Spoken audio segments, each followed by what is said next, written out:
How has your experience been with Transparent Labs so far? Bro, this is the best pre-workout I've ever had, to be honest with you. I try to tell you, shit's fire, huh? I feel my whole body like 20 minutes after drinking it. I'm driving to the gym and I just feel my whole body just start heating up and I get like these hot flashes, but they feel good. Like I'm like getting motivated to like just get in there. You know what I mean? I feel it all fuzzy behind my neck. And then when I'm in there right now, like I feel like I'm going an extra, like I'll do like 5 workouts, right? And what, 4 sets going up in weight. And then I'm like, all right, I was just gonna do that. And then I'll do another workout and add another set of 4 to it. Like I'm just like super energized. I'm like, fuck me, just get in there and get it in again. You know what I mean? So, and I didn't feel like that on this other pre-workout that I was taking. But yeah, this has some stuff in it I don't even think I've ever had before, like citrulline, malat, and beta alanine. I have no idea what those are doing. All I know is that it said, yo, bulk. And I was like, that's what my plan is this whole fall and winter. I'm trying to bulk up. Too skinny. Yeah, Transparent Labs is the only supplement company that provides protein powder that I've taken that doesn't like completely tear up my stomach. So that's why I introduced it to you, bro, because I'm very like particular with what goes in my body, and like I don't just be going to like GNC or whatever and just buying whatever top shelf like protein they have, because honestly a lot of that stuff's fake. So I haven't been in GNC since like the early 2000s, bro. I get my stuff from either Sprouts or go and find it. You know what I mean? Because that's where I got Transparent Labs. And then I had tried it before, not even realizing the name of it. But then when you were telling me about it, I was like, man, I recognize that brand. I always see it at Sprouts. I just never paid any attention to it. And I'm glad you talked about it because, yeah. And you have to, if you're going to take this bulk, you have to have at least like a banana or something in your stomach, because you drink this pre-workout on an empty stomach, you're going to get nauseous. Just so. Yeah.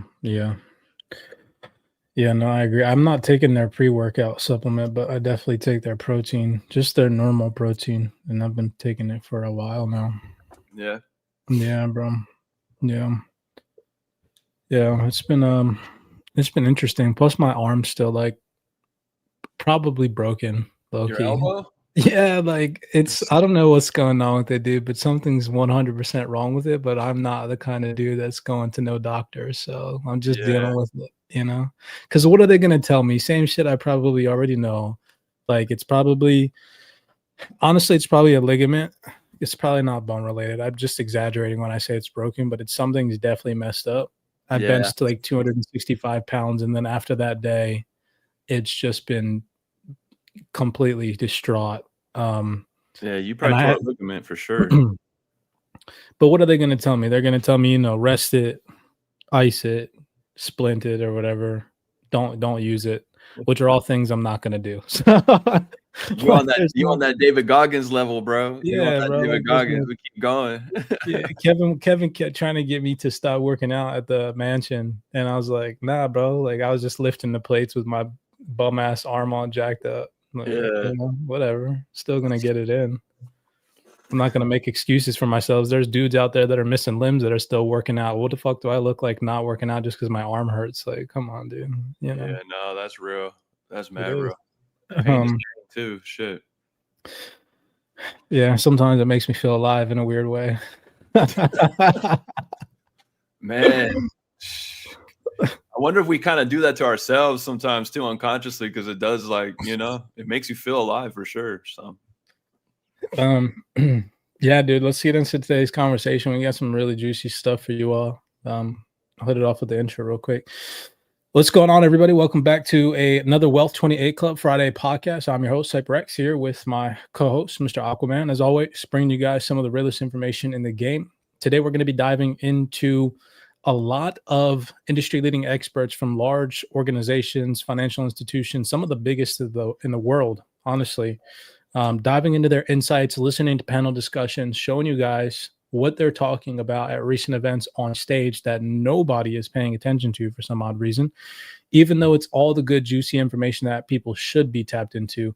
These institutions know that they have lagged behind retail traders over the past consecutive couple of years, but that is about to cease to exist, where these institutions are discussing and talking about DeFi, they're discussing and talking about blockchain technology and integrating it into their core infrastructure.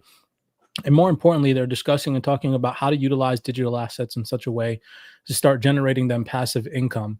And we're going to show you guys all of that in today's video breakdown, that DeFi is not something that you all should be ignoring. And instead, you should be paying attention to it heavily, if not already participating in it, definitely incorporating it in your thought process and your educational process as you progress in this crypto ecosystem.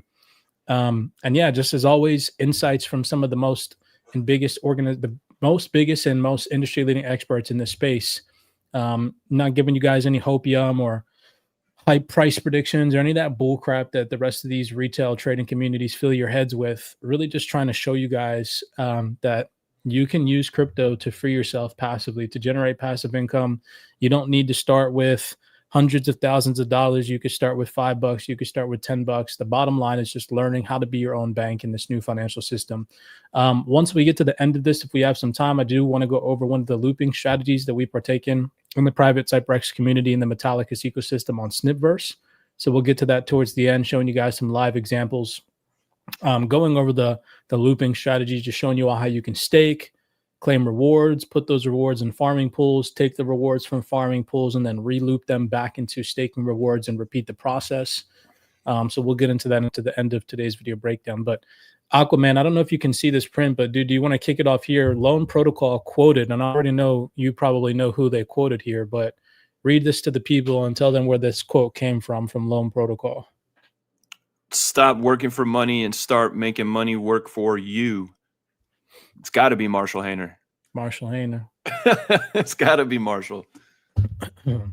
Yeah, this is such a great, very short, simple post that a lot of people, unfortunately, aren't paying attention to because they're so fixated on, when bull market cycle, when price appreciation, when in reality, you don't need some market cycle, bull or bear, to make money in crypto. If you understand the power that your assets that you hold in your portfolio actually have, and what protocols you can implement those assets on to start generating you passive income, understanding the risk, of course, and adhering to a more risk-averse strategy, it's possible, right? So stop working for money and start making money work for you. This is going to go hand in hand with our post today in this video breakdown. So coming over here, I said, no one is coming to save your finances, your future, or your freedom.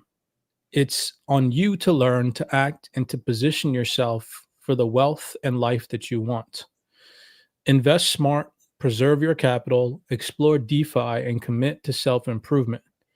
Because at the end of the day, it's your responsibility to get you where you want to be. This goes hand in hand with both investing and what me and Aqua were just talking about a second ago, health and wellness. You could be the wealthiest person on the earth, but if your health is absolutely shot, what's the point of it? It's a package. Yeah, I mean, and our community, we're all about self-improvement. Like, we're always giving each other gems from books that we read, and it's like our community, we're all about growth and growing. It's one of the best cultures I've ever been a part of, and I've been a part of a lot of different cultures, from Fortune 500 companies to the Cookies Cannabis Company, and man, our culture is hands down, again, the best culture, because it inspires you and it pushes you to grow in so many ways, because you got everybody in the community that are growing. So you have no choice but to grow.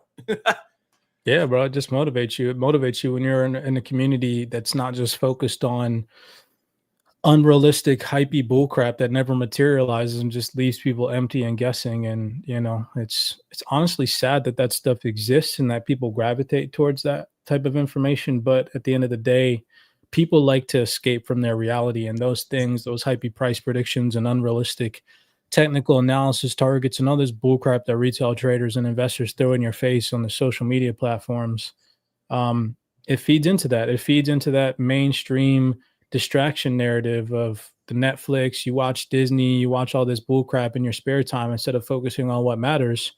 And that's how to really make money in the now, how to really improve yourself in the now, improve not only your investment life, but your personal life, your physical fitness, your relationship with your kids, or your relationship with your significant other, and the relationship that you house with yourself. Not a lot of people are focused on that. You want to read this one, Aqua, bro? This was a good one too that feeds into today's conversation.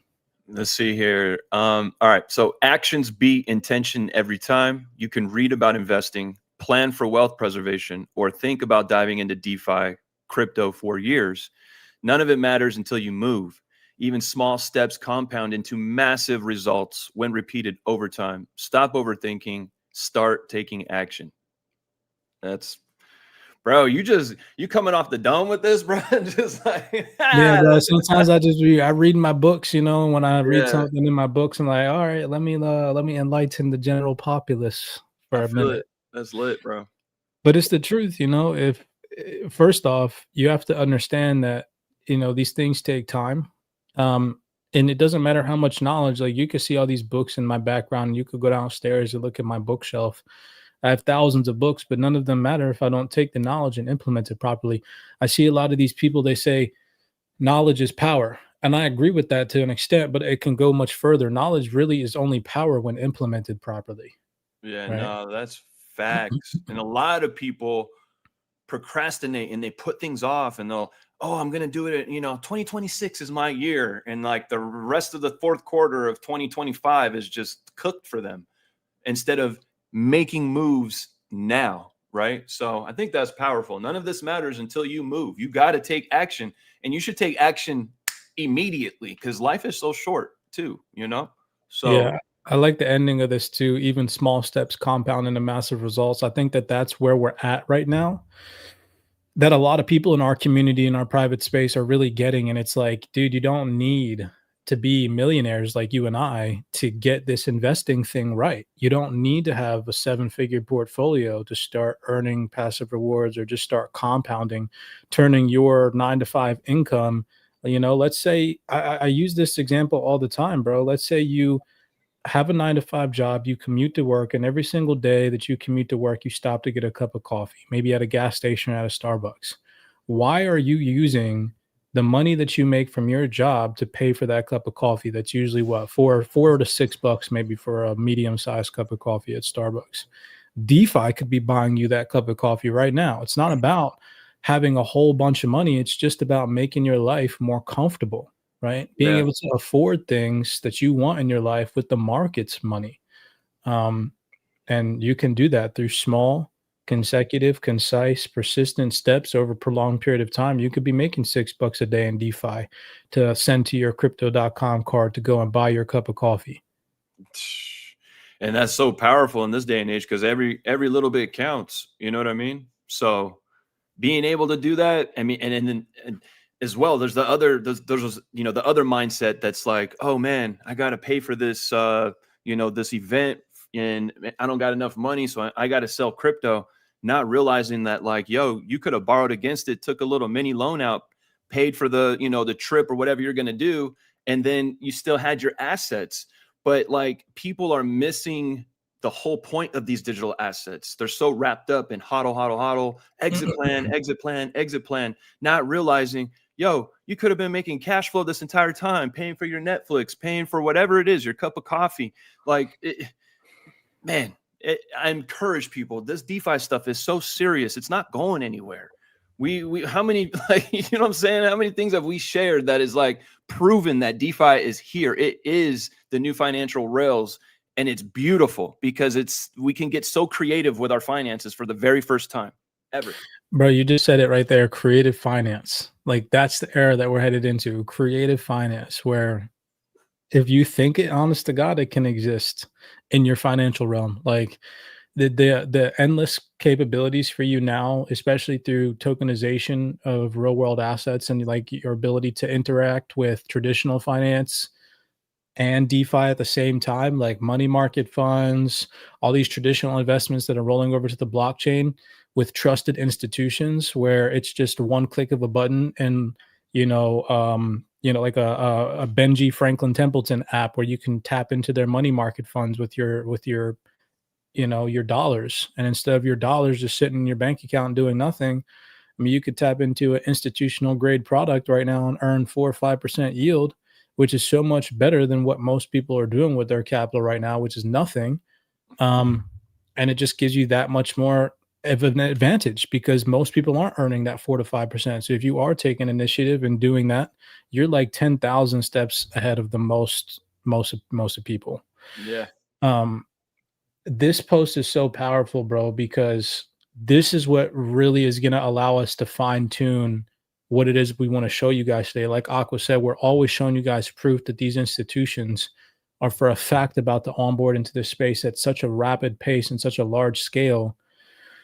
There's going to be two types of people heading into 2030 and beyond. So I said here, what many people overlook is that retail is currently ahead of institutions. We're going to prove that to you guys today from insights, again, from some of the largest industry leading experts in this space. Most large organizations are only just beginning to catch on to this new wave of technology and are slowly integrating it into their core systems. When regulatory clarity finally arrives, there will be two groups of people: those who position themselves before the banks and those who followed after. Right now, major institutions are learning the same lending, borrowing, and looping strategies that early DeFi participants have been using for years. If you still believe that they're not paying attention, then you're not listening to the real voices that shape this space. The window of opportunity for early movers is open, but it won't stay that way forever. It will not. It will not. Let me ask you, are you going to share that DTCC video today as well? Okay. 100%. All right. Perfect. All right. 110%. So to start off with the video logs, okay, because in the first portion of this post, I pretty much mentioned that large organizations are only just beginning to catch on to this new wave of technology and they're slowly starting to integrate it into their core systems, right? Well, let me show you guys that at recent events, some of the largest organizations in the game are literally saying that they're sitting in these boardroom meetings with these banks and these institutions and they're just now starting to pick it up like, oh, okay, wow, this is cool technology and we can actually use it. And we're in 2025, y'all. So think about all the people that have been like, flip the switch, it's about to happen this year, before 2025, but now we're in 2025 and at these recent events. This video, for example, just dropped 2 days ago. We're going to listen to this lady here, Sarah Grooms from Wintrust Financial Corporation, and she's pretty much going on to talk about how people still don't understand this technology in large organizations and banks, right? So that's going to then lead us into listening to a representative with so many credentials in the space, Sandy Quall, say retail's front running the banks. And this is just to, again, get you guys to see the opportunity here. Because after we play those clips, I want to show you all that not only are they saying they don't understand the technology yet, but that they're starting to, but now they're also starting to integrate and position themselves so that they can incorporate DeFi, looping strategies, lending and borrowing strategies, everything that we've been attempting to show you guys. All right. So listen to this lady here, Sarah Grooms. Then Aqua, if you have an opinion on what it is that these people say throughout this video log clip that I have, Yeah. just let me know. I'll see I got you. your eyebrow raise and we'll chat it up. So listen to what this lady here, Sarah Groom, says from Wintrust Financial Corporation. We're going to go to 7 minutes and 48 seconds. Shout out to Centrifuge and also shout out to the CyberX researchers for dropping all the new, brand new, fresh like panel discussions and summits that have taken place in the month of September. There's like over 1,000 videos in the CyberX Discord right now that all have less than like 100 views, because it's the info that people just aren't paying attention to. So take a second here and listen to what she says. A year ago, we were all thinking that none of this is legal, so we don't know what we can do. Now we have a framework in place. Well, Exactly I right. think it's important too when you talk about, what should corporates be considering. The interesting thing to me a lot of times, and I think that everybody in this room, especially DeFi and wannabe degens like me, it's we care about the technology, right? And the majority doesn't. Consumers or corporates, they don't care. Is my money going to be safe, secure, move faster, move cheaper? What are my right? And so so that's where what I'm hearing so much of right now is like, well, this is just another rail, right?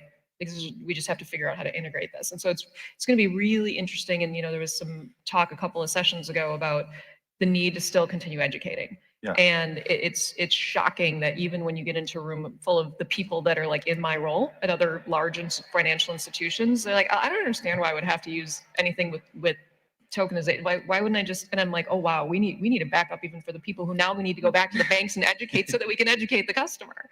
And so there's still a lot of.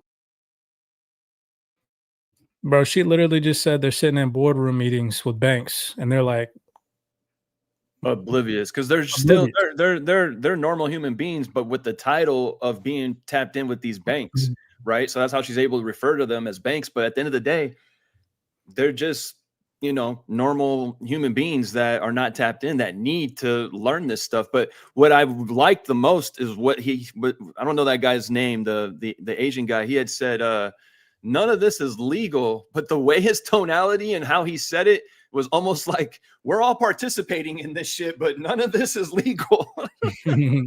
So this next guy right here, Nick Charney, he's from Janus Henderson Investors. So again, a large investment group sitting on stage with Centrifuge, and he reciprocates exactly what the lady just said, that these banks, these institutions that he's in these meetings with, they have no freaking idea. Now they're getting a grip, they're starting to understand, but they're still in the educational phase, which is why in the Wealth 28 Club community, we're like, y'all, go learn,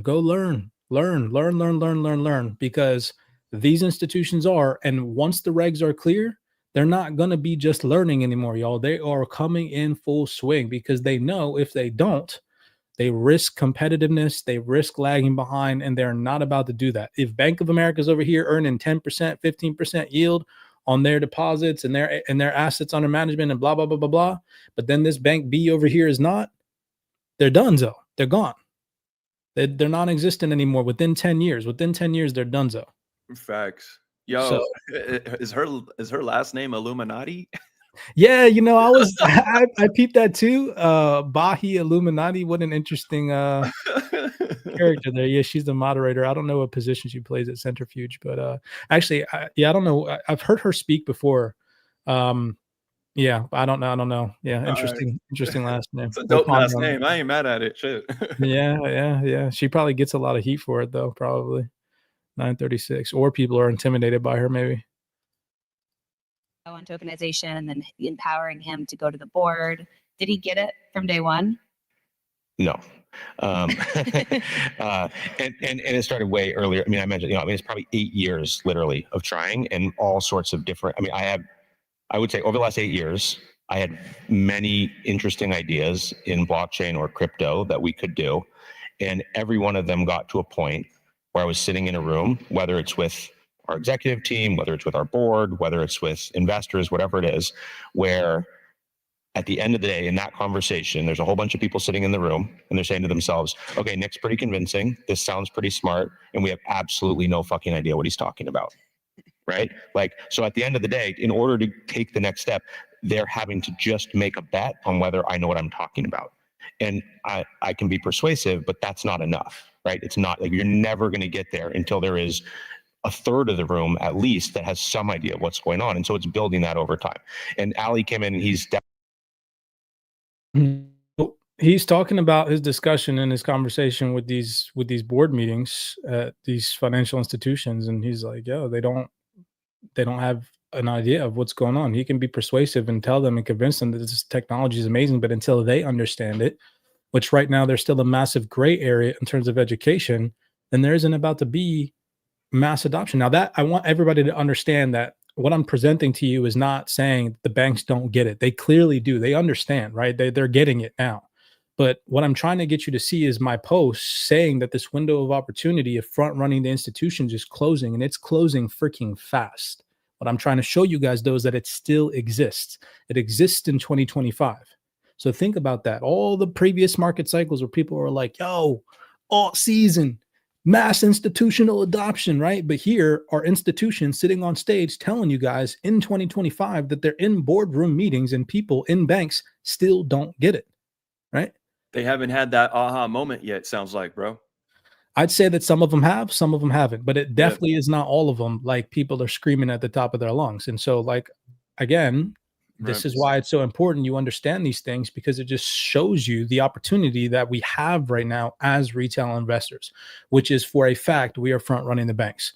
So don't take that from me. Take that from Sandy Qual, sitting at the Thai Out East Summit from just a month ago. So in 2025, she has credentials at the CFTC, the Dtcc, which we're going to get into in just a second, the World Economic Forum, and she currently works at Franklin Templeton. And so listen to her say that retail pretty much knows more than the financial institutions right now, which is so powerful considering everything that me and Aqua have built in the Wealth 28 Club to try to show you guys how we are participating in DeFi right now to start to expand our wealth.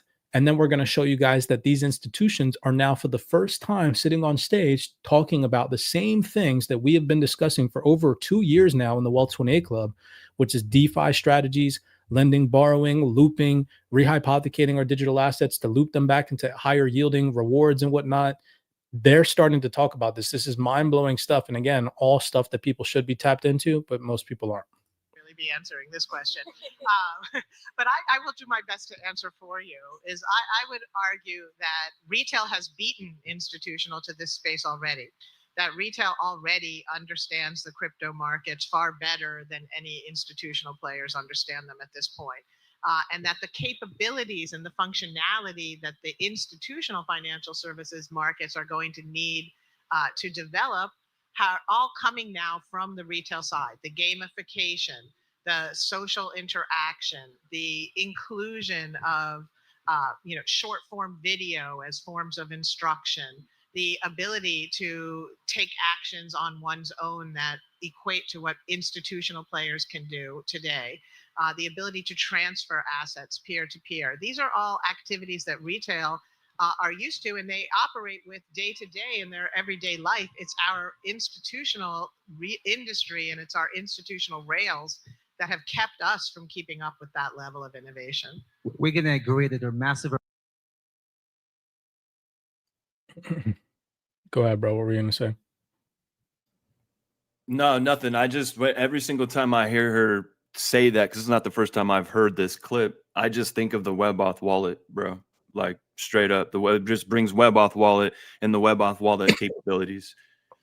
Name one wallet out there where we can send each other crypto without using what's our public phrase, our public phrase, right? There's not another wallet out there that does that. And to my knowledge, right? I don't know. Have you seen any of that?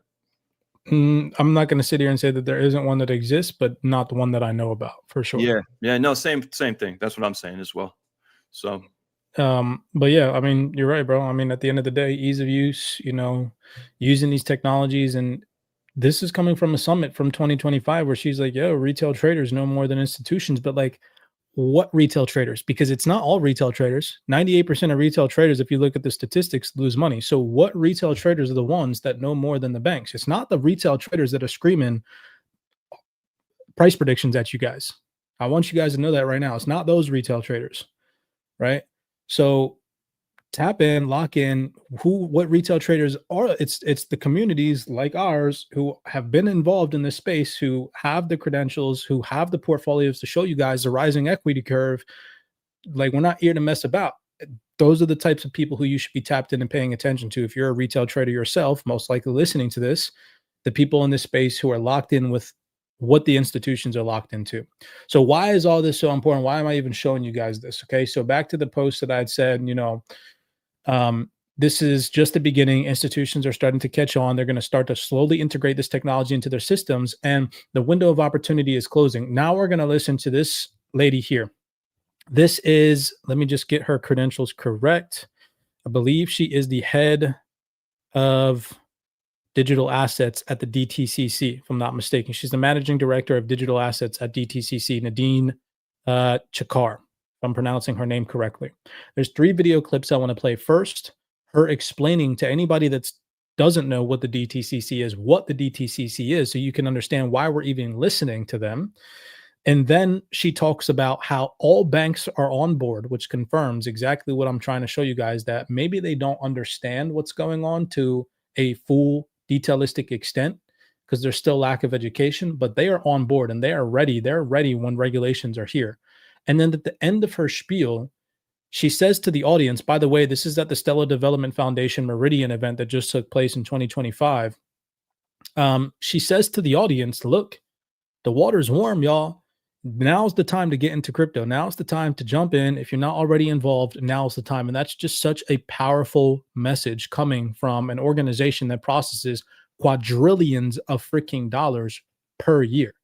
So go ahead. At the beginning too, she says there's 15 zeros in quadrillion. I was like, yo, that when you I'm gonna play that clip. I'm gonna let her introduce. Okay. Yeah, I'm gonna let her introduce what the DTCC is to everybody. So just take for a sure. second and listen.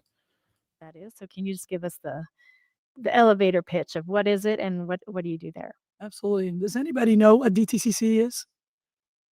Want to know the best way to get toned this year? It's not fat diets, heavy restrictions. Yes, we want to know. Becoming an obsessive cardio. Y'all want to know how to get shredded this year? All right, listen to her talk. All right, that's the most I've ever gotten. Thank you. So it is the Depository Trust Corporation, and DTCC is actually the sole provider of post-trade infrastructure in the United States. So we're the only CSD there. We settle about $4 quadrillion in trades every year. Okay, another question. Does anybody know how many zeros are there in a quadrillion? I was just trying to think about that. 15. I had to look it up. And we actually came to existence about 50 years ago when Wall Street had what was today known as the paperwork crisis. So if you remember, in the old days, they used to use bike messengers to move securities between different firms on Wall Street. The firms got together when trading took off. They just couldn't keep up anymore, and hence DTCC was created. I usually like to say we were the original atomic settlement mechanism, albeit an old-fashioned way. We do a lot of clearing. We are also a clearer, so there is always a buyer for every sale and a seller for every buy. And we are owned and governed by our participants, which is a really important factor, because all the work that we're doing in this space is actually being done with the market, for the market, and that's how we're trying to move things forward. Look at this, even my voice is clearing. Yeah, look at that. So is it fair to say that's pretty much the backbone of the U.S. financial system? It is.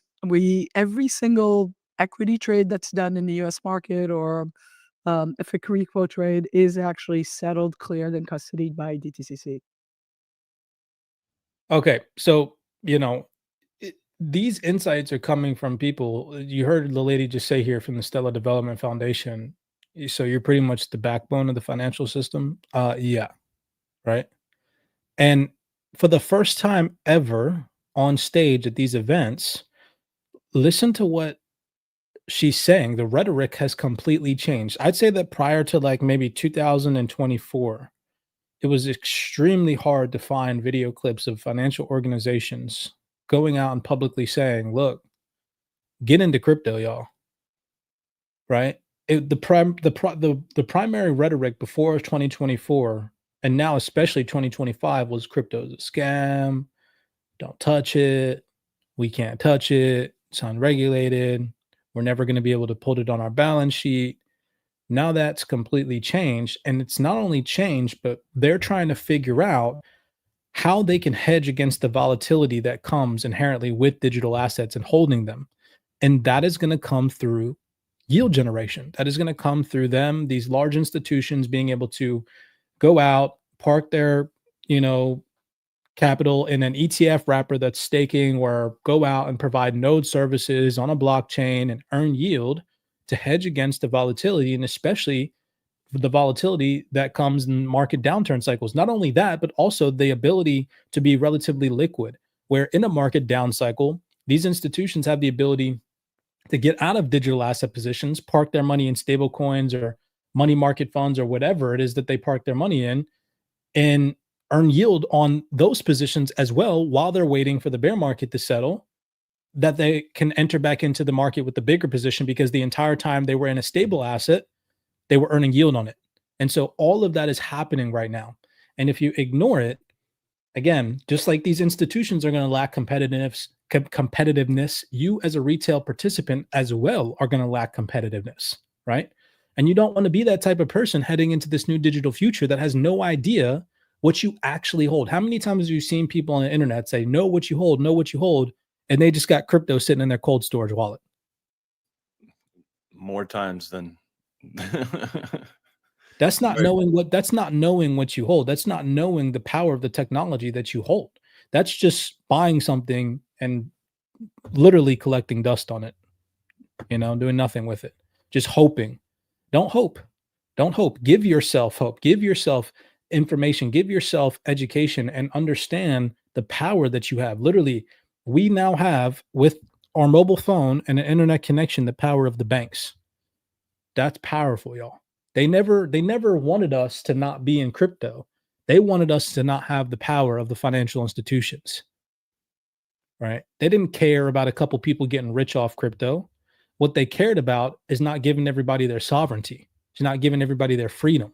And DeFi is exactly what does that. Right? So let's listen to this lady here go on and talk about how all the banks, she specifically says, and I quote, all the banks are on board. Check this out.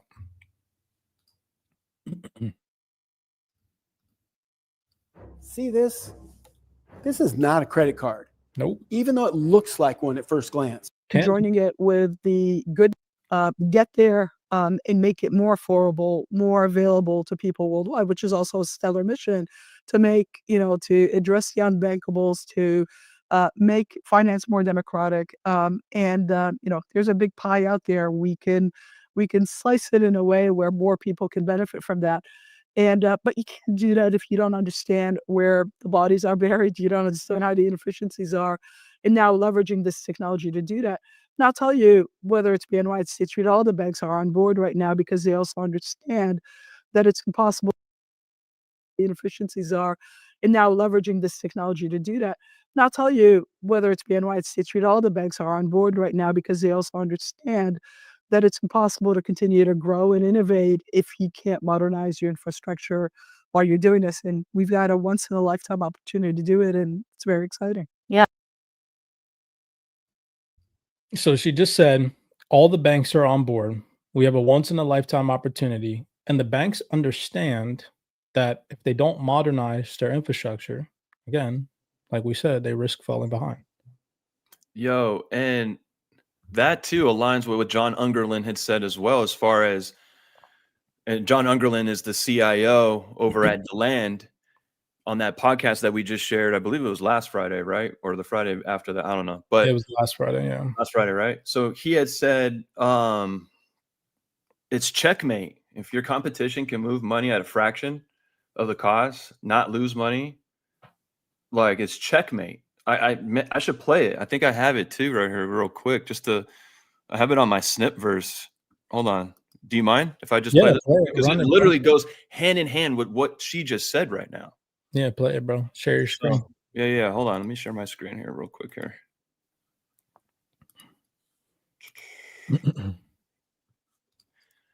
Yo, I made 61 cents on this post too, by the way, bro. Shout out Snipverse. We're definitely gonna get into Snipverse today for sure.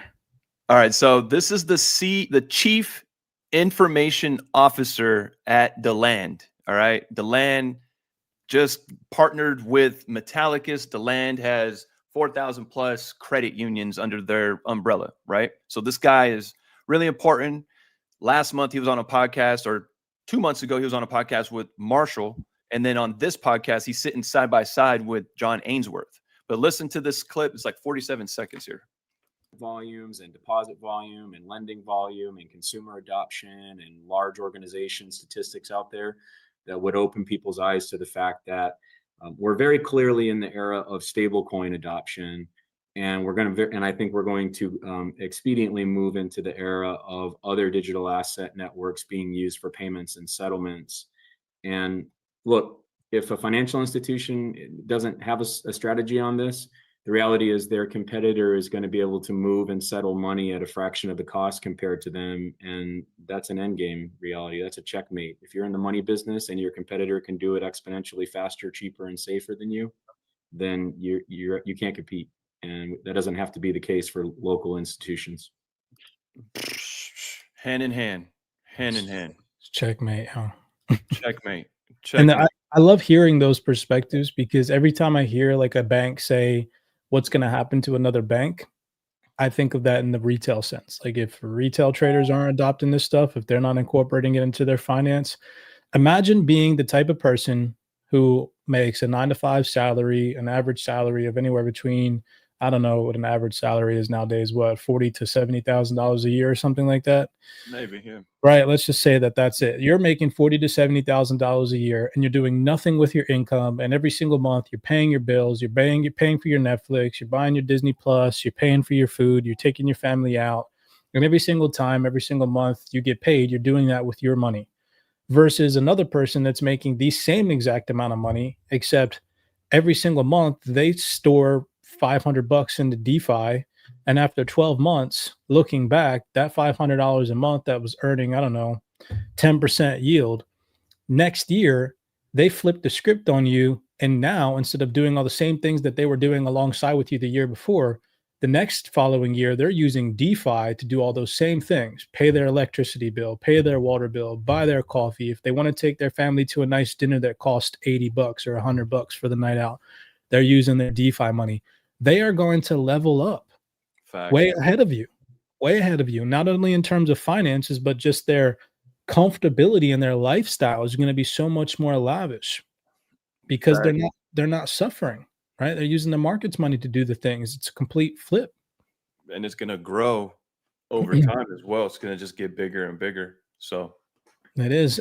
That's going to lead us into, actually, as a matter of fact, since you said that, we're going to get into this post. We're going to come back to the lady of Nadine saying to the audience, like, hey, now's the time to get in. But this post, let me share this one. It goes hand in hand with what you just said from Marshall Hayner. Compound interest is the 8th wonder of the world. He who understands it earns it. He who doesn't pays it. Yeah, man. Powerful stuff here. It is.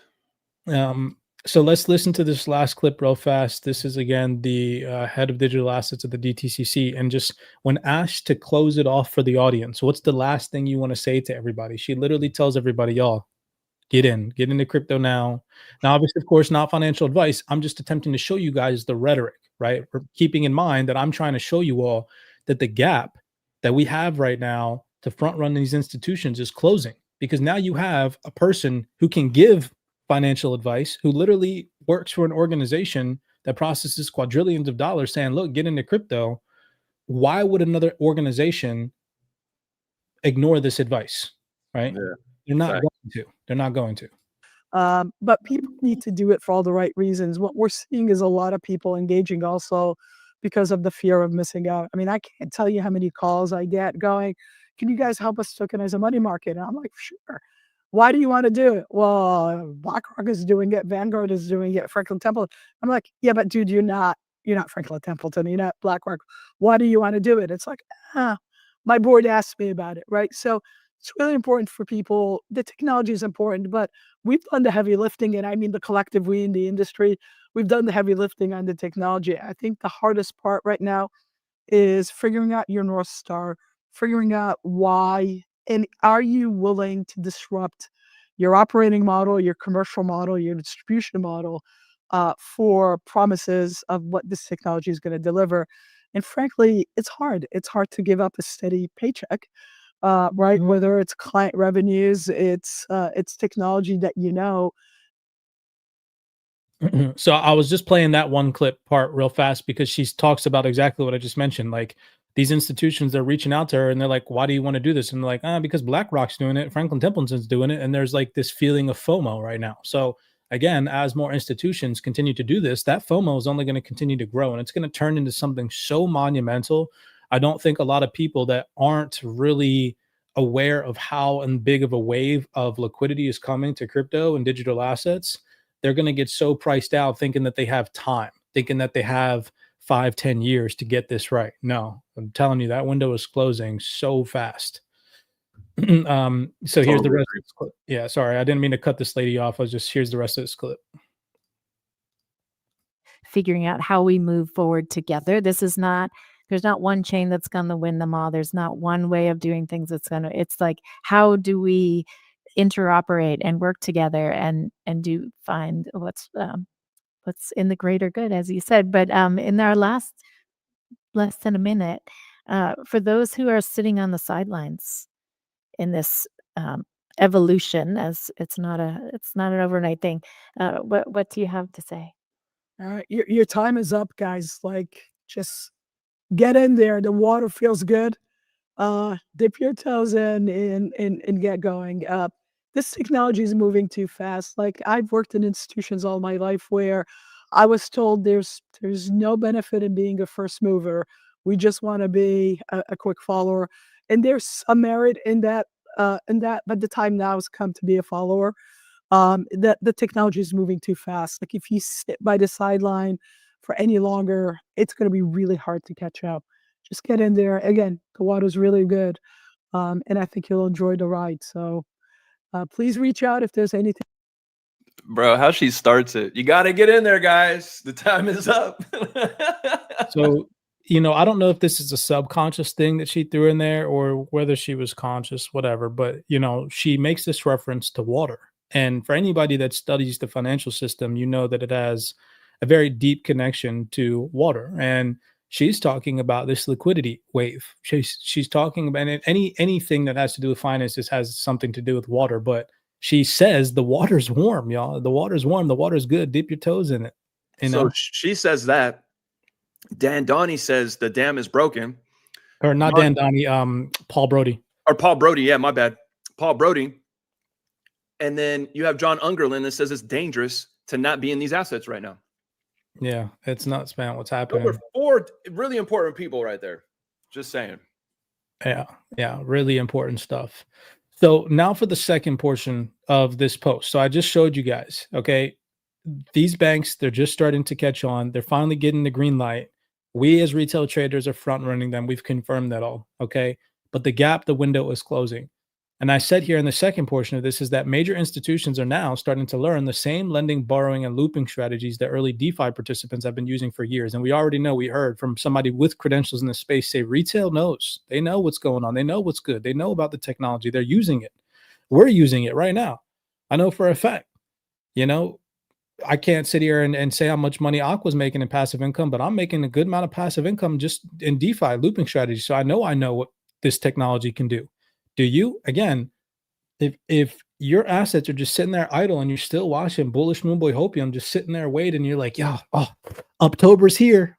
We're going to be rich. And, oh my gosh, bull run 2025, 2026 bull run. Like, that mentality is like, you got to get past that way of thinking and understand crypto is for life. And there is no going back to fiat, y'all. Like, you don't have to do that anymore. That mindset of selling your crypto portfolio and putting it back in your bank account and going out and living lavishly, you are going to lose horribly once everything transitions over to the blockchain.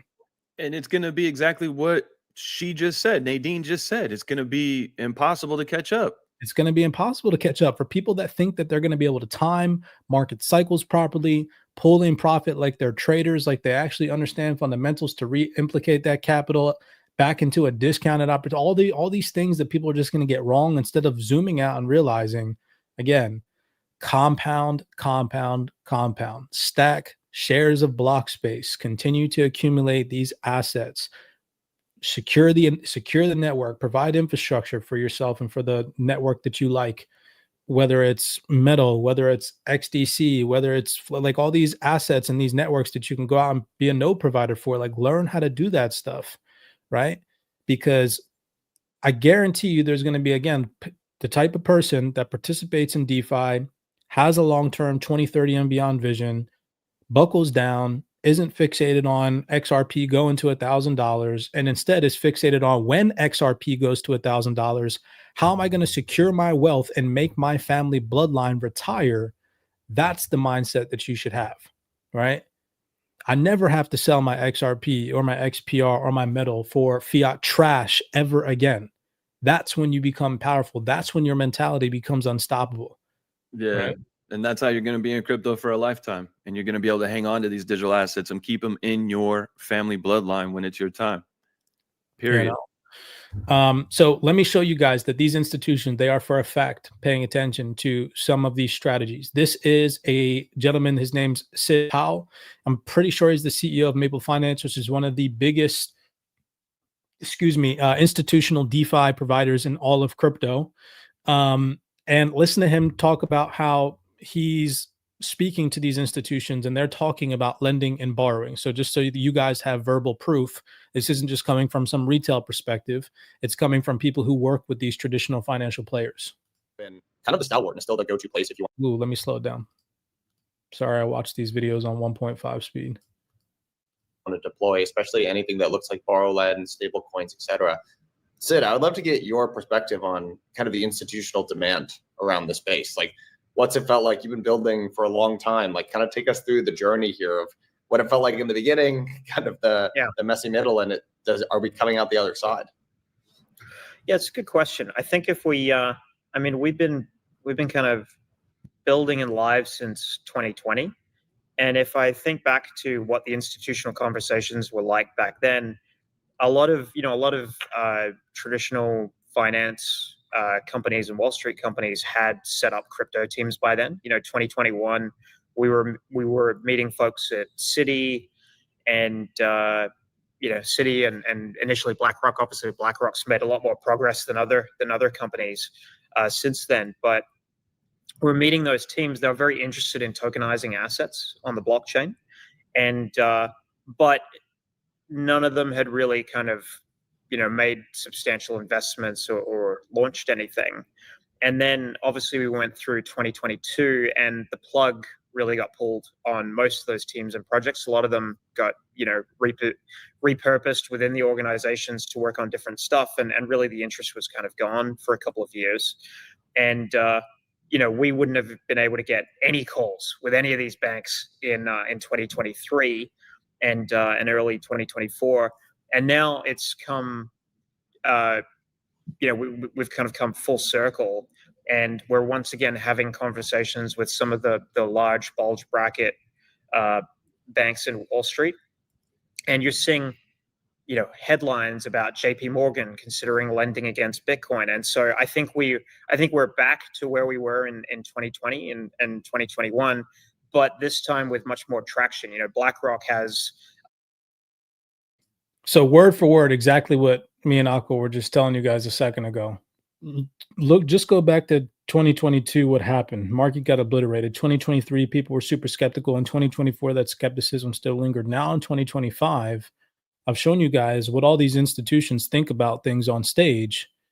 They're still a little clueless. They're still dipping their toes in the water, but they're not fully here yet. And here you have a gentleman, I'm pretty sure they have over $1 billion of AUM on their platform, Maple Finance. I just don't know off the top of my head, so excuse my ignorance, but they are one of the biggest lend, borrow, stake platforms for institutional players in this space. And he's sitting here saying, like, look, in our meetings, we're talking about lending and borrowing to these banks and these institutions for the first time again since 2020. That's huge confirmation of what we're showing you guys right now, that these banks are 110% interested in these strategies. All right. Go ahead, Aqua. Did you have something? All right. So on this one, this next video, we're going to get now more into the nitty gritty. This is Sanato Rao. He is from Monarch Asset Management Firm. They are a quantitative asset management firm.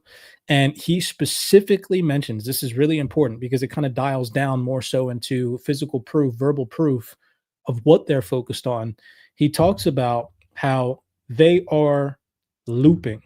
They're looking at looping strategies. That's so important because how many people think that looping strategies are like, oh, you can't do it because it's unregulated. But here you have Monarch Asset Management. Go look at how regulated they are. Go look at what they do. Go look at who they are in this space and how much AUM they have.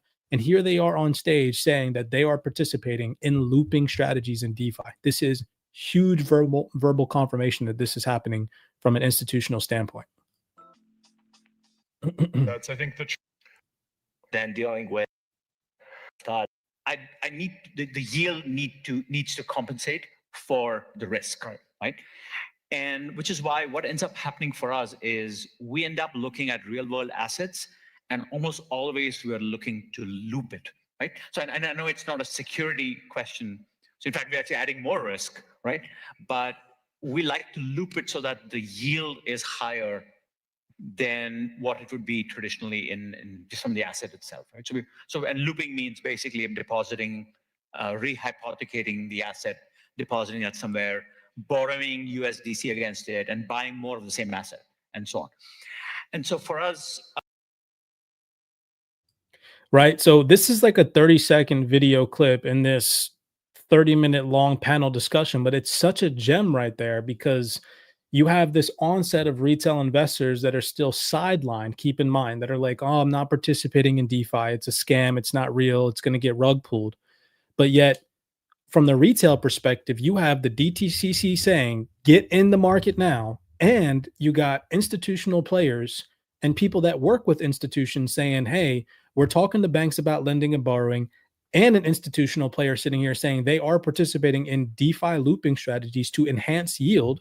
To do what? To hedge against the volatility of these digital assets. The only way these banks are going to be able to get involved is if they can do that, which is why they're going to adopt DeFi at such a rapid pace, because DeFi enhances the yield to allow them to hedge against a volatile asset like crypto.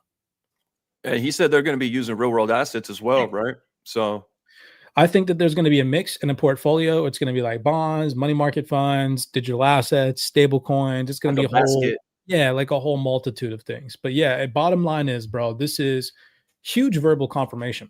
And so if verbal confirmation isn't enough for you, I always come with the documents and the timestamps, right? Shout out to the CyberX researchers. This is a document straight from Deloitte. And this is Deloitte's Global Digital Finance, coupled with Zodia Custody Report, Building the Foundations of Trust from 2025. And in one portion here, look at what it says. Okay, key vocabulary. It talks about the flywheel effect, right? Stablecoins and tokenized money market funds. One of the most advanced institutional use cases for tokenized settlement is the tokenization of money market funds. These short duration, high liquid instruments are ideal candidates for on-chain deployment. Their relatively low risk and consistent returns make them attractive for experimentation with digital rails, especially in the context of treasury management, collateralization, and intraday liquidity. Critically, TMMFs can now use Circle's USDC or other stablecoins for subscription, redemption, and earning yield. This usage embeds stablecoins deeper into institutional workflows and reinforces their legitimacy as on-chain settlement tools.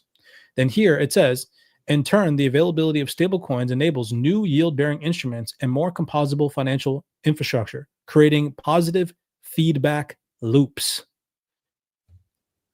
They ain't playing. They're not playing, bro. I'm telling you guys. They're not playing. And they're letting us know. And these are strategies like that looping strategy. That's something that retail like created with like the language, right? So that is because we've been talking about looping strategies since 24.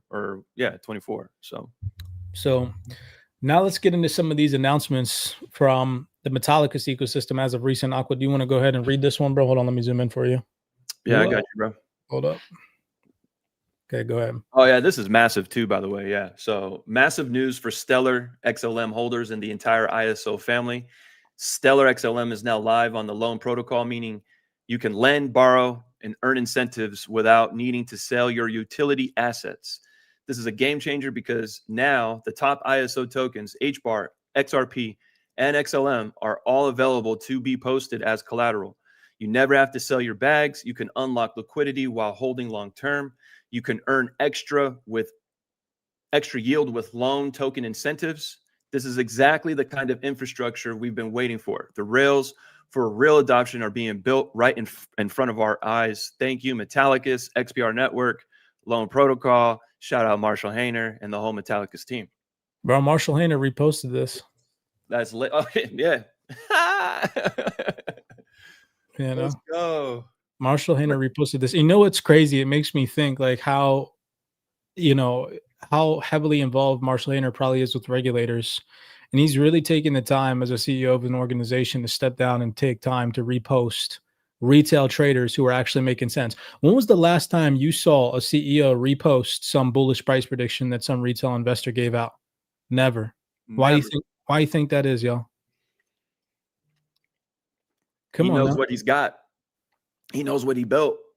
You know But what I here mean? you got Marshall Hayner reposting a post about how we can lend our digital assets out, borrow against them, earn incentives. Why? Because he's aligned with the same thing. Go check his content out. It says right here, you may not be able to stake XLM natively, but you can get paid to lend it on loan protocol and then get paid again to borrow XPR and stake it and then earn loan and stake that too. Only made possible on XPR network. Stop working for money and start making money work for you.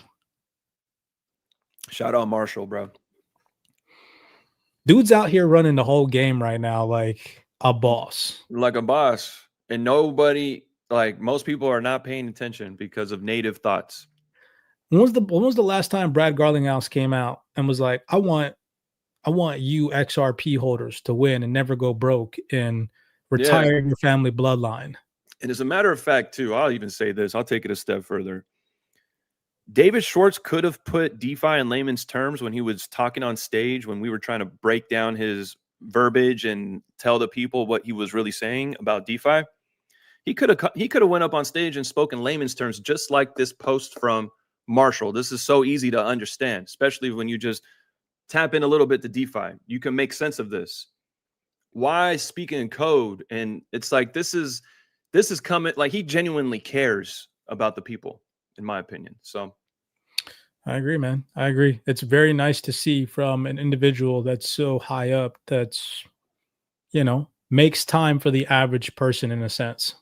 Feels good. Feels like he's really, I guess you could say, embedded with this ideology behind a level playing field. Just great to see. Just to show you guys some more proof, this was a phenomenal announcement, and this is directly from a bank. And I like the verbiage in this, which is why I'm showing it to you guys, so you all don't think that I'm making it up, that these banks are positioning themselves so they never have to sell their crypto. I want you guys to see it from a bank. So this is from October 1st, 2025. As always, dropping you guys the timestamps with the updated info. Swiss bank Signum launches BTC Alpha Fund in collaboration with Starboard Digital to generate yield on Bitcoin. So if you think about this, think they're going to be doing it on Bitcoin and not all the other good digital assets, all the other blue chips that are out there, ain't wrong. They're about to be stacking up these assets, earning yield on them, pricing retail investors out, just like they price retail out of the stock market. A lot of retail investors are about to get priced out of the crypto market, thinking that the market's going to respect the whole 4-year cycle narrative after these institutions are just holding and earning yield on top of holding, creating constant buy pressure for these digital assets. So check this out. It says Signum, a global digital asset banking group, announces the launch of Starboard Signum BTC Alpha Fund in collaboration with Starboard Digital and Starmark as AIFM, with Signum providing regulated, I repeat, regulated distribution and banking infrastructure. The fund addresses growing demand from investors seeking to generate yield on their Bitcoin holdings while maintaining full exposure to Bitcoin's price appreciation. The fund has already generated significant interest from professional investors seeking quality yield opportunities on their Bitcoin holdings. The fund targets 8 to 10% annual returns. That's double-digit yield, y'all. Paid in Bitcoin, allowing investors to grow their numbers of Bitcoin over time. Generating yield on Bitcoin while maintaining exposure to its appreciation potential has been key challenging for institutional investors, said Nicholas Skerlatos, probably butchered the crap out of his last name, from Starboard Digital. He said, our partnership with Signum delivers one of the few high-quality institutional setups available to grow Bitcoin holdings over time. A key feature of this fund is its integration with Signum's broader banking services. So this is full 110% proof that anybody's telling you guys that DeFi is a scam. It is integrated now into banking infrastructure, y'all. Okay? So block them and ignore them and tell them that they are the crazy one and not you for believing in this new technology. Okay? Because here's the proof right here. Fund shares will be eligible as collateral for USD Lombard loans at Signum so that investors can access liquidity for other opportunities without having to sell their fund position. Drops the mic. Mic drop, bro. Mic drop. Man, Yeah. You can't get any more proof than this. It's right there from a bank. You know, it makes me happy to see this stuff, bro. But people will be like, they'll still be in the comments like, We got a couple too. I ain't gonna lie. Shit. like DeFi's a scam, bro. What are you talking about, man? The fiat system that you use to pay your bills is a scam. Free yourself with DeFi, bro. Come on. Facts. Facts. I wanted to share this one too because I don't think people understand how much serious money is in like DeFi. So this one piqued my interest. I was just reading this. This was in the CyberX research chat, but this just kind of gives you a very interesting perspective. Like, if DeFi was a scam, ask yourself, would they really have this much money oriented towards yield generation? And then think about what I just showed you. These banks are going to be able to offer 8 to 10% yield on yield generation. That's a massive amount when you consider these amounts I'm about to show you. So check this out. And you could even drop it a little bit lower. What is native Ethereum staking? Like what, 4.5%, 5% or something? It's like around 2.5, 3 probably. Yeah, right. something small, right? It's definitely in the lower double digit or the lower single digits. But this reads, Bit Digital, one of the world's largest Ethereum treasuries with over $532 million in ETH as of September 30th, 2025. So this is fresh. It's only like, what, 4 days old. Has selected Figment as its primary staking provider to bolster its ETH strategy. Bit Digital has actively adopted staking in its strategy and has over 86% of that $532 million of ETH to date staked. Yeah, bro, that is a massive amount of money staked. And then it goes on to talk about supported by investors such as Tomo Bravo, Counterpoint, Global, Morgan Stanley, Franklin Templeton, and Avon Ventures, Fidelity. Bit Digital chose Figment for its proven track record of serving 1,000 plus institutional clients worldwide with $17 billion in assets under stake. So there's $17 billion right now on this one platform being staked, bro. That is wild, bro. That's wild. It just puts things into perspective for the people that are like, oh, you know. Yeah. It's not real. No, it's real, y'all. The real money this is real money. Yeah. And that's just included in the DeFi Llama total then, right? Whatever DeFi Llama is telling us, that's included in that that bucket of liquidity. You know, like I look at this number and what is, I don't know, 86% of 532 million. Like what is that? Like maybe high $400 million range, something like that. Okay. Yeah. Of that money earning, you know, native ETH staking rewards, which you said is what, let's just go with 3%. Bro, that's a lot of money annually. Hell yeah, it is. So this business literally, I mean, I don't know what their business expenses are, what their employee pay is throughout the year, but they could honestly probably just pay their employees or run their business expenses off the yield that they're generating. Mm-hmm. See how much powerful these institutions are going to get with DeFi at their fingertips, man. So powerful, bro. It's going to be a competition war like none other. It's going to be so exciting to see in the future moving forward. Over to the net new announcement, right? Looking at the loan protocol. Wow. I mean, dude, this is the second time now that they've done this where the TVL of a new asset that they've listed has surpassed $3 million in 24 hours. Yeah, they did it with HBAR first, right? Yeah.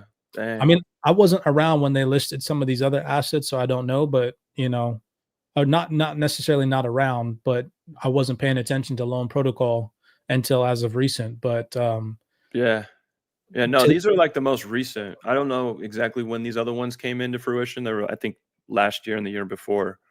But yeah, these two for sure this year. This is amazing to have $3.4 million already lent out with like a very limited amount of eyes on this protocol. Man, actually, bro, it's literally been 24 hours. So when they announced this yesterday at 1:05 p.m. Right, this is from loan protocol. This was their first announcement yesterday, October 2nd, 1:05 p.m. and now it's 2:40 p.m. And here they are, bro, freaking $3 million, 8.3 million XLM. XLM holders know what's up. Yeah, facts. Like XLM holders know what's up. XRP holders know what's up too. It's so crazy, it's like 23 million right now on XRP. Dude, 23 million freaking dollars. Damn, that's leading the pack. That's the biggest TVL out of all of these assets, right? I'm not tripping, am I? It's bigger than Bitcoin. Dude, people don't understand like how many XRP whales out there. Like if you are an XRP holder as a retail investor and you believe in what XRP is going to be in the future and you're thinking about selling your XRP, please, God help you. Like, look, man. Yeah, Because I'm telling you right now, these whales, think about it. If XRP really is everything that we've been doing research it to be over the past couple of years, you think that these banks are going to get rid of it? Nah. No, they're not getting rid of it. They're Man. not selling it. Man. So I wouldn't be surprised if just like Bitcoin turns into some type of store of value, same thing, just over time, XRP and it not being sold over the course of time. I mean, there's obviously, of course, always going to be organizations and firms and hedge funds that sell because they're trading institutions, but like big whales that aren't trading institutions and just want a strong treasury balance sheet and have XRP exposure, and then they can also earn yield on it and lend it out and borrow against it if they need capital or principal to do things with. Oh my God, my dude. And the crazier part right now is Loan Protocol is actually paying you to borrow against your XRP. So like if XRP, for example, and I know that the numbers would change if this happened, but let's just say XRP was trading at $1,000 right now, and you wanted to go buy yourself a house or a Ferrari or a Lamborghini or whatever, you'd actually get paid to do that right now. Yeah. Yeah, literally. You're not even capping.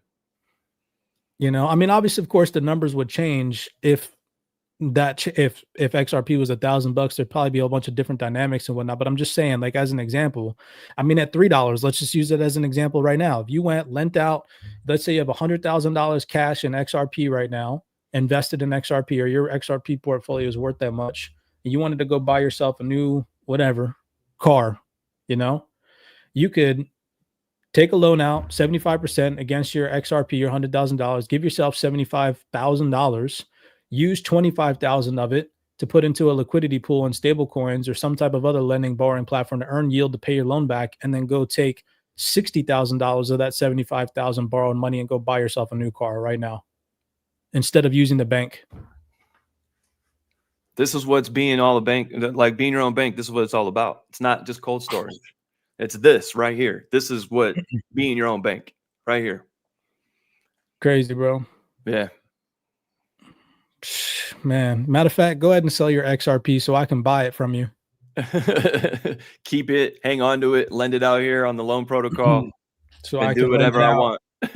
So I can lend my XRP out and do whatever I want. Participate in the fiat system with my lent out XRP, bro. It's so powerful. It's so crazy. It's so crazy that now in my portfolio, because I don't have Cardano, I don't hold Cardano personally. I got Litecoin, but I don't know why I haven't brought it over. I haven't felt like it's a significant amount enough to come over, but 12% is not bad. But bro, Stellar, Hedera, HBAR, and XRP are some of my top positions, and they're all right now earning on Loan Protocol. Man, I like what Marshall said too. You can borrow against it, get some XPR, stake it. Like, man. Yeah, he was talking about looping, bro. Looping is powerful. Let's get into that. Let's get into looping because we've been going on for about an hour and 13 now, but I want to really touch on this. So if we go over to what Marshall was saying, you may not be able to stake XLM natively, but you can get paid to lend it on loan and then get paid again to borrow XPR and stake it. And then I like how you just keep saying, and then. Yeah. And then earn loan and stake that too. Only made possible on the XPR network. Stop working for money and start making money work for you. Let's get into some of these looping strategies, bro, that we talk about. And I want to really focus everybody's attention on Snipverse today, because Snipverse is one of those platforms that is just going to be so phenomenal in this new financial system as another way for you to generate passive rewards and turn a few dollars here and there into a couple $100 every single week for yourself to live off of the market's money instead of your hard-earned money. So I said here in this post, it's wild how social. Matter of fact, you want me to let you read it, Aqua? Yeah, I got it. So it says, it's wild how social media works today. Creators spend countless hours putting out real educational value while the algorithm boosts garbage that earns thousands. The result, high value content gets buried by shadow bans and cheap engagement tricks. I totally agree with that. That's why Snipverse changes everything. You don't have to game someone else's algorithm to earn. Every post, every comment, every share is directly rewarded in real time.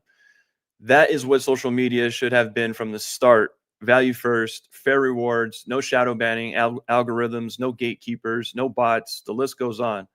If you post constantly on X, all your same posts could be earning in real time over on Snipverse. And you're not even capping. Like, I've been downloading some videos that I like on TikTok and posting them on Snipverse and getting paid for them. And they're like great motivational videos that I'm like, I like and repost, but I'm like, let me just download this and post it on Snipverse and make a couple bucks on it, you know? You could literally not post anything on your feed on Snips and just go on Snipverse and comment on other people's posts. Like if you troll people on Twitter right now, you could go get paid to be a troll on Snipverse. Hey, and it's not a bot. It's not a bot troll. We know this is a real human troll. But don't do that because Snipverse, we know you're real, so we'll find you. You know, like. No, but I'm just saying, like, it's just so funny, man. It's just so crazy the opportunities that we have. I want to get into this because our DeFi mentor put this out.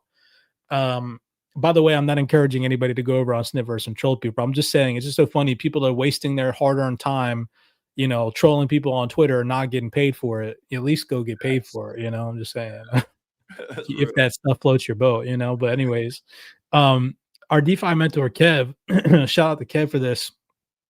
He posted this. It says, that's the loop. And remember, I've already showed you guys these institutions are telling us that retail traders are front running, talking about looping strategies, and they're also talking about generating consistent reward on their digital assets. Well, here's a perfect example about how here in the CyberX 1228 Club, we're tapped into this. We're tapped into these looping strategies, these constant, ever-evolving, yield-generating, pretty much never go broke loops that exist right now in crypto that a lot of people are going to really start to pick up on. And once the snowball effect and more people in crypto are like, wow, I'll never go broke, literally. It's going to be so monumental. DeFi is going to be one of the biggest niche categories, if not the biggest niche category in the crypto ecosystem, in my opinion. Yeah, it's going to be monumental, crazy. Definitely not subject to market volatility. There's still a lot of risks involved. I'm not denying that by any means, but there's risk mitigation strategies and there's a careful way to approach DeFi so that way you're not exposing yourself to excessive amount of risk. And one of the ways to do that is to stick to ecosystems that comply with regulations, that adhere to AML, KYC requirements, and that are aligned with financial institutional interest. And the Metallicus ecosystem does that. So talking about Snipverse, which is built on the XPR network, makes me comfortable because it's like they're built on a blockchain that is compliant with regulation. So it's like, you know, at the end of the day, it makes sense. But here, Kevin goes on to say, that's the loop. Snip rewards, take those over to the metal farming platform, harvest those snip rewards from the metal farm, and then put them back into Snipverse stake position and continuously earn more snips. So I just want to show people how relatively simple this is by going over a live example. This is my Snipverse account. Crazy. I've been on X for going on, I think, 5 years now. Have over 45,000 followers on Twitter. The algorithm hates me. I'm so super shadow banned on X and on YouTube for sure, 110%. But I shared with everybody the other day that Twitter has only ever paid me out $45, $45 over the past 5 years of being a content creator on Twitter, right? And then here, if you go into my wallet on Snipverse, I've only been on Snipverse for a month and a half and have made $85 in rewards, right? And that's gonna only get bigger, Because how many people are on Snipverse right now? There's like 3,000 people that are making that happen. Less than 4,000. Imagine if just 10 big name influencers were like, dude, I'm tired of not earning on Twitter. And they just started, and I'm talking about 10 big name influencers that all have over 100,000 followers. If all of them just started talking about Snipverse, we would see the online user count on Snipverse go from 3,000 to 50,000 easily. Easily. And if I'm making $1.50 pretty much minimum per post right now on Snipverse, can you imagine what you're going to be doing in the future on Snipverse with 100,000 online users, 200,000 online? It's going to be crazy, dude. And especially once they hit that million mark too, man. That's possible. So social media is one of the fastest growing like platforms, right? I believe AI is like the fastest now. I think I forget what like diagram I had seen. I think ChatGPT had like the most people come in and sign up in history. But Dude, think about all the young kids, the young like high school. Like I got a younger brother who's in his, well, actually just kidding. He graduated this year, but he was in high school. And I just think about like his like youth group, like his, he's like 19 or 18 now, something like that. And just imagine if they caught on, right? If they caught on, they're like, wow, I'm over on Instagram and they're always following influencers and stuff that are making so much money on Instagram and YouTube, just being content creators. Well, here I am. I don't have 100,000 followers, but I can still make $1 per post. That's a level playing field, if you ask me. Yeah, there's your cup of coffee too, just to put a post up a day, Flat out. So I want to show you guys how easy this is to participate in this loop that Kev was talking about here, where he's like, hey, go over, take your snip rewards that you're earning from snips, put them into a metal farm, harvest the snips from the metal farm, and then put them back into a Snipverse stake, just to show you guys. So these are the types of strategies that we constantly talk about in the CyberX Wallet 28 Club. If you guys don't know how to create a snips account, you guys want to be part of a like-minded community that's tapped into these looping strategies and so many more, head over to cyberxtrading.com, tap in with the CyberX Wallet 28 Club, and you want to go a little step further, you want to join in on our weekly discussions, our private Zoom calls, lock in with us in the Discord. You guys have direct access to an individual that can help you set up a metal node. You have direct access to a DeFi mentor that has survived one of the biggest liquidation events in crypto history and still managed to keep a rising equity curve. Like, it's so crazy and monumental what we have access to in the CyberX community. So lock in with us, but let's show you guys how simple and easy this is. So I'm going to go over to my Snipverse account and I'm just going to claim my rewards. So I personally created a separate WebAuth wallet to connect to my Snipverse account. So I'll have like some of my funds on this WebAuth wallet. It's connected to my Snipverse account, and then all my other bigger positions on a different wallet. So if we come over here and you go to the staking tab, you can come right down here and you can see that right now I have $4.18 available to claim in rewards. I pretty much claim my rewards every Friday. I pay myself every Friday, kind of like it's a job, right? Every single Friday. I mean, you could do it every day. You could claim your rewards, your 50 cents here, $1 there, but I like to just stack it every single week, compound it once per week. So here we are on a Friday. I'm going to claim these rewards. It's going to prepare my request, ask me to confirm it in my WebAuth wallet. That's what I'm doing right now on my mobile device. Give me a sec.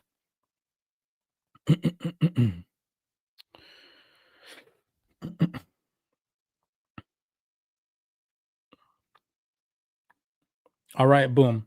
So there, the rewards are claimed. You can see the amount went to 0. Another thing that I like as well is you can see right after I claim the rewards, watch the balance here very closely. It goes up in real time. So now that I've claimed my rewards, you can already see I'm starting to earn again, which is just insanity. That's coming from my staked position, and that's coming from any engagement that is happening right now on the back end of my Snipverse account. If people repost my snips, if they like it, they comment on it, for any amount of engagement you get, a like, a repost, a comment, you get 0.005 of a penny, right? So it's pretty cool, right? If you ask me. All right, so coming over here, right, that's the first part of the loop, is just claiming your Snipverse rewards. So imagine you start posting on Snipverse, you're making $4 a week, $4 a day, whatever it is that you're making.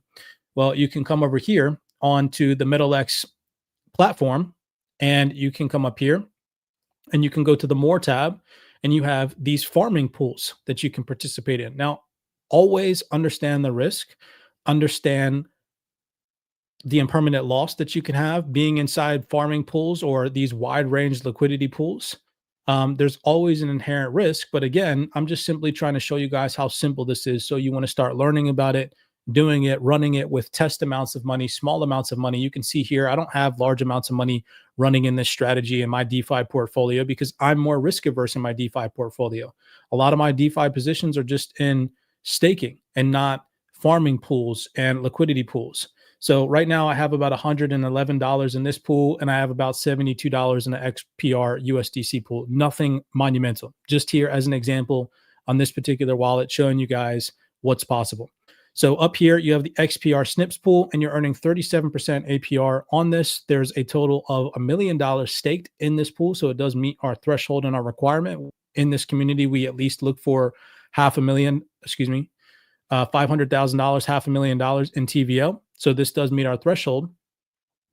And so you can see here in real time, I'm earning SNPs, and I want to enter into this position. So I claim my rewards. My SNPs are in my wallet. In order to enter into this pool, I need an equal amount of SNPs and I need an equal amount of XPR, right? So I just claimed $4 in SNPs coins. Let's go over to my wallet. So going over to the swap feature, I now need an equal amount of XPR, which I'm pretty sure I have.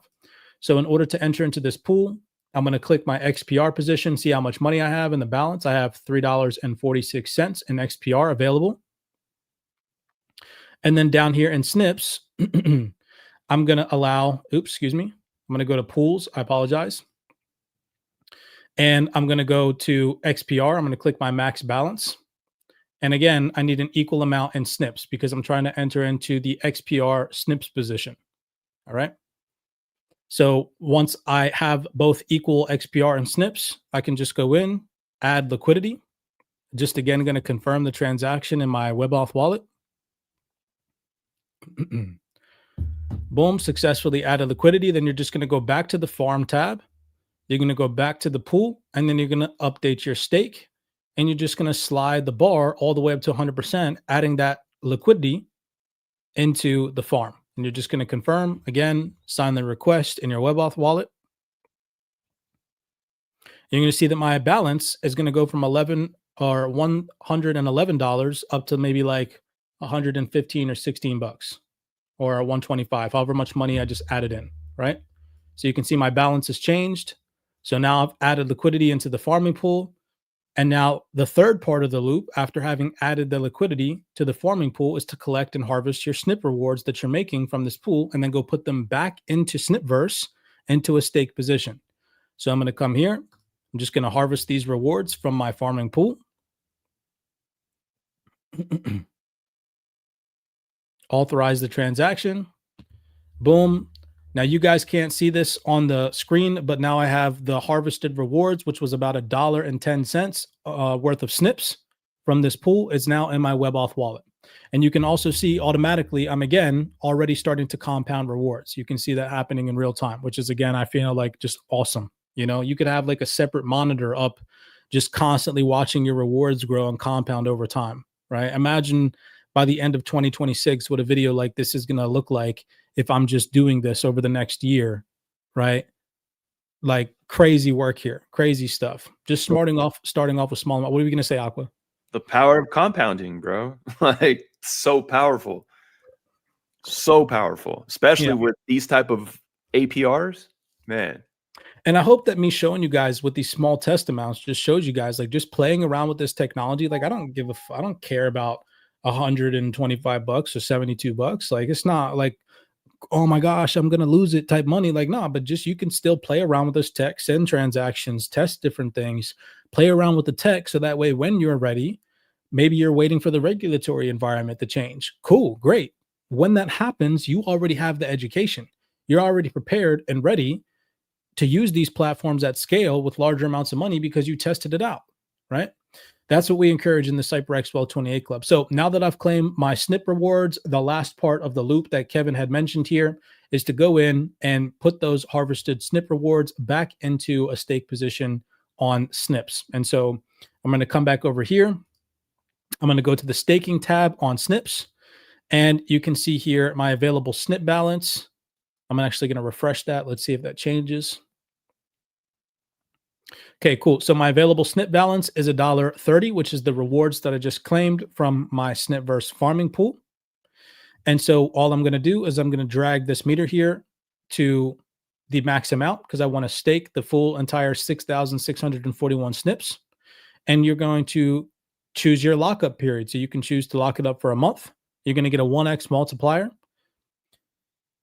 And I personally choose to always do 12 months because I don't need this money now. So I'm just going to do the 12 months. You're going to get a 4x multiplier. And then down here, what I like is that you can actually see the time that you have remaining on your lockup periods. You can also see the amount of rewards that you're going to get here in this tab. So it's all transparent, shows you everything that you see. It also gives you your multiplier and it tells you how much APR you're earning on the position, how many days left until you can claim. And then once the lock unlocks, this little tiny lock right here unlocks and you can claim the rewards and the stake position right there, right? Which I think is just pretty cool. But anyways, back up here, I'm just going to lock back up that $1.29 that I just made from my farming pool.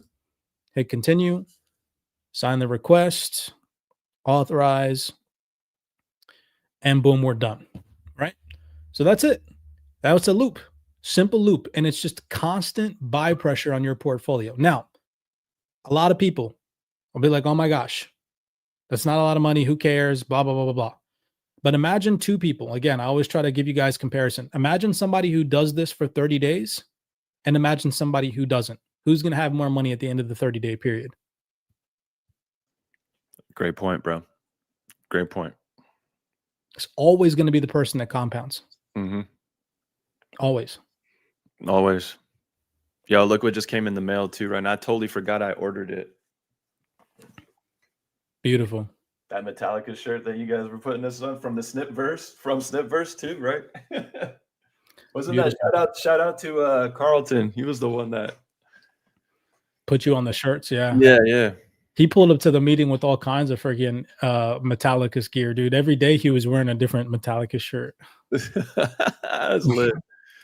But yeah, that's all that I have for today, right? As always, just trying to keep it real with you all. We showed you all that the window of opportunity to front run the financial institutions is closing. The financial institutions are in an educational phase. They are interested in DeFi opportunities and primitives to earn yield on their digital assets. We showed you that physical proof so that you know we're not capping here and just being like, hey, you should go do DeFi because we think you should. No, we think you should because the institutions are, and we follow what the smart money does, right? Just coming over here to the loan protocol, you got a whole entire community, the XRP army that talks bad about XPR, yet you have $23 million in XRP. So that means enough people that hold XRP worth $23 million, or just one whale that holds $23 million worth of XRP is over here on loan protocol and knows what's up. Facts. So, and go ahead. I was just gonna say, I seen some comments today in the comments. Who cares what these people look like? These people have titles, and those titles matter more than what they look like. All right. So that's why we're even sharing this stuff. So I just want to make that loud and clear. Doesn't matter what people look like. All right. So the titles is what there's this one dude in crypto right now. I never seen somebody that looks crazier than David Schwartz.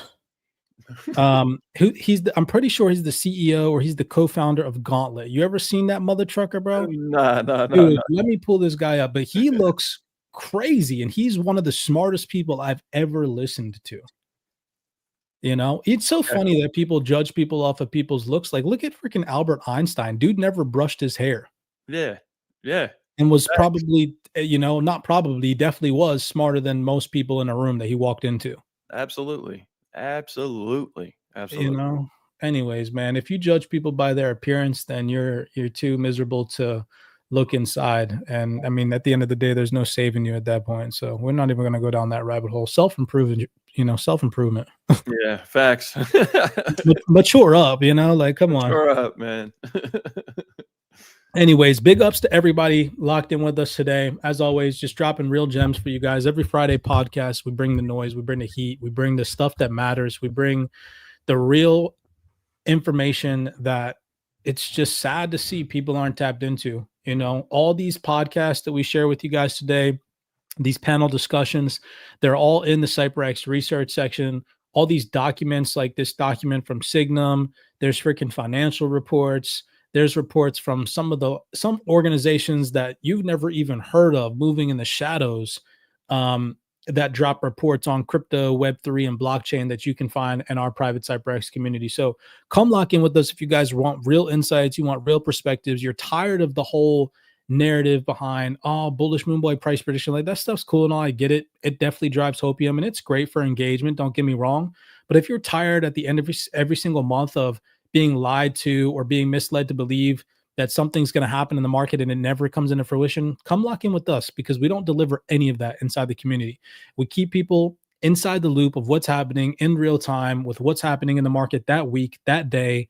And it just gives us such a better edge in the markets because we actually understand what's happening day to day and not these zoomed out theories that never materialize. Okay. So blessings to you guys. Aqua, that's all I got, bro. I appreciate your time as always. We killed it today, man. Yeah, likewise. Appreciate you as well. Thank you. And you crushed it. So yeah, that breakdown of that looping strategy at the end there, I know some people were eating that up. They were like, yo, you gave a whole presentation right now. You know, dude, telling you, go create a Snips account. You don't even have to be a content creator, dude. You could just freaking, every time you cook a meal, post the ingredients that you make and like make money on it, you know? Like come on, Facts. man. Facts. So much that we can do now in this new technological age. It's crazy stuff. But yeah, bro, blessings to you, and we'll see you guys next Friday. All right. Peace. Everybody take it easy.